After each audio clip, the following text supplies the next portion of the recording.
नमस्कार दोस्तों, मैं पिंकी वर्मा कैनविन फाउंडेशन से आप सभी का स्वागत करती हूँ। जैसा कि आप सभी जानते हैं, कोरोना महामारी ने पूरी दुनिया को अपनी चपेट में ले रखा है। तेजी से फैल रहे इस वायरस के लिए होम क्वारंटाइन एक आवश्यक कदम है। उसी के लिए आज हमारे साथ गुरुग्राम के प्रख्यात आयुर्वेदिक डॉक्टर सुनील आर्या जी हमारे साथ उपस्थित हैं। डॉक्टर साहब, जैसे कि आप आयुर्वेद में MD है, ये हमारे लिए एक सौभाग्य की बात है कि आज आप कैनविन फाउंडेशन में आए हैं। तो आप एक बताइए कि पेशेंट को इस होम क्वारंटाइन पीरियड के दौरान 14 दिन जो होते हैं वो हैप्पीली कैसे व्यतीत कर सकते हैं? हम कैसे मैनेज करें इस होम क्वारंटाइन को, तो उसमें जो आपके चिकित्सक, जो आपके डॉक्टर सलाह दें वो तो फॉलो करना ही है। इसके अलावा कुछ चीज़ें और भी हैं जिनको हमें फॉलो करना चाहिए, जैसे 1 घंटा प्राणायाम अथवा व्यायाम में जरूर लगाएं। उससे आपकी इम्यूनिटी भी बढ़ेगी और उससे आपका जो तनाव का स्तर है वो भी कम होगा। इसके अलावा कुछ और चीज़ें, जैसे जो आपकी इम्यूनिटी को बढ़ाने वाले कुछ होम रेमेडीज़ हैं जो काढ़े की शक्ल में आज बहुत प्रचलित हैं। अलग अलग तरह के काढ़े अलग अलग लक्षणों के आधार पर आप ले सकते हैं, उसकी चर्चा भी हम आगे करेंगे। वो दिन में 2-3 बार लेना है। जैसे अगर आपको गले के लक्षण आ गए हैं, हल्का खराश गले में है, जुकाम है, नाक से पानी बह रहा है, छींके हैं, हल्का बुखार है, तो ऐसी स्थिति में आप हल्दी और नमक वाले पानी के गरारे करना बहुत ज़रूरी, बहुत अच्छा है। उससे क्या होगा कि गले में जो वायरस की वजह से स्वेलिंग और इन्फेक्शन की वजह से जो सूजन आ गई है उसको रिकवर होने में बहुत तेज़ी से आपको लाभ होगा। इसके अलावा नाक में जो हम नस्यम जिसको कहते हैं, सरसों का तेल या अणु तेल या और भी कुछ चीज़ें इस तरह की डालनी चाहिए। एक बात और इसमें महत्वपूर्ण है कि चूंकि फिजिकल एक्टिविटी ज़्यादा रहने वाली नहीं है, तो ऐसे में भोजन पर ध्यान दें। माने अधिक तला हुआ मीठा बहुत ज़्यादा सब लेंगे, वेट भी बढ़ेगा, शुगर बढ़ेगा, कोलेस्ट्रॉल बढ़ेगा और समस्याएं पैदा होंगी। इसके अतिरिक्त अच्छी नींद आपको आनी चाहिए। बेहतर नींद होगी तो निश्चित रूप से आपके तनाव का स्तर भी कम रहता है। जी डॉक्टर साहब, आपने बहुत अच्छी जानकारी दी हमारे दर्शकों को। जैसा कि आपका 25 साल का एक्सपीरियंस है आयुर्वेद में और योग में, तो आप हमारे दर्शकों को बताइए कि होम क्वारंटाइन के दौरान हमें किस प्रकार का योग और व्यायाम करना चाहिए और उसके लिए हमारे क्या आयुर्वेदिक इलाज हो सकते हैं? एक बात मैं आपको बता देता हूँ कि जब हम, चूंकि ये सार्स ग्रुप का ये वायरस है और सबसे ज्यादा लक्षण इसके जो हैं नाक और छाती पर ही आते हैं, माने रेस्पिरेटरी ट्रैक्ट पर आते हैं।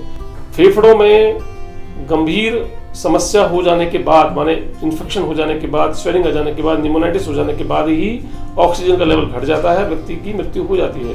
तो वहां तक ना पहुंचने पाए, इसके लिए हम कुछ चीजें ऐसी जो घर में होती हैं उनका प्रयोग कर सकते हैं। इसमें हल्दी है, काली मिर्च है, लौंग है, लहसुन है, पिपली है, गिलोय है। ये सब के सब हमारे शरीर में एक आवश्यक ऊष्मा उत्पन्न करते हैं और उस वायरस के स्प्रेड को न केवल रोकते हैं बल्कि उस वायरस से पैदा हुई सूजन जो गले में हो सकती है, छाती में हो सकती है, तो ये सभी की सभी औषधियाँ एंटी इन्फ्लामेटरी नेचर की हैं, माने स्वेलिंग कम करती हैं। तो वायरस जहाँ स्वेलिंग पैदा कर रहा है वहाँ ये औषधियाँ उस स्वेलिंग को कम कर रही हैं। तो इस नाते उस वायरस की गतिविधि को, एक्टिविटी को रोक रही है। दूसरी बात, प्राणायाम के विषय में बहुत महत्वपूर्ण बात है। प्राणायाम करने से, माने ब्रीदिंग एक्सरसाइज करने से, जो आप आजकल सब लोग जानते हैं, अनुलोम विलोम, कपालभाति, भस्त्रिका, योग निद्रा, ये सब लोग जानते हैं आजकल। इसके माध्यम से 2 लाभ होते हैं। एक तो शरीर में ऑक्सीजन का लेवल बढ़ता है, क्योंकि इसमें सबसे बड़ा संकट ही ऑक्सीजन घट जाना है। आप वो अपना ऑक्सीमीटर से हम चेक करते रहते हैं, कहते हैं कि 95 से नीचे जा रहा है ऑक्सीजन का लेवल, तो खतरनाक है। तो वो घटेगा, कैसे होगा? वो ऐसे होगा कि हम ब्रीदिंग एक्सरसाइज के माध्यम से अपने फेफड़ों की ताकत बढ़ाते हैं। वायु को, ऑक्सीजन को ग्रहण करने की क्षमता उसकी बढ़ जाती है। रक्त में अच्छी मात्रा में ऑक्सीजन रहता है। दूसरा फायदा क्या रहता है कि वही अच्छी मात्रा में गई हुई ऑक्सीजन का जो रक्त है वो ब्रेन को पहुंचता है, तो मस्तिष्क से जो तनाव को कम करने वाले सिक्रीशंस हैं, स्राव हैं, हार्मोन्स हैं, निकलते हैं अच्छी मात्रा में। अच्छी मात्रा में एंटी स्ट्रेस हार्मोन्स के निकलने से हमारा स्ट्रेस का लेवल घटता है, अच्छी नींद आती है और हमारी इम्यूनिटी बढ़ती है। तो इस प्रकार हम योग के माध्यम से, आयुर्वेद के माध्यम से इन होम क्वारंटाइन में रहते हुए आराम से, लक्षणों को गंभीर हुए बिना इस महामारी से पार पा सकते हैं। डॉक्टर साहब, जैसे कोई होम क्वारंटाइन में कोई पेशेंट है, उस दौरान परिवार के अन्य सदस्यों के लिए क्या गाइडलाइंस होनी चाहिए? होम क्वारंटाइन के कुछ नियमावली है जो सबको फॉलो करनी चाहिए। जिस व्यक्ति को क्वारंटाइन किया गया है उस व्यक्ति के संपर्क में सीधा आने से बचना है।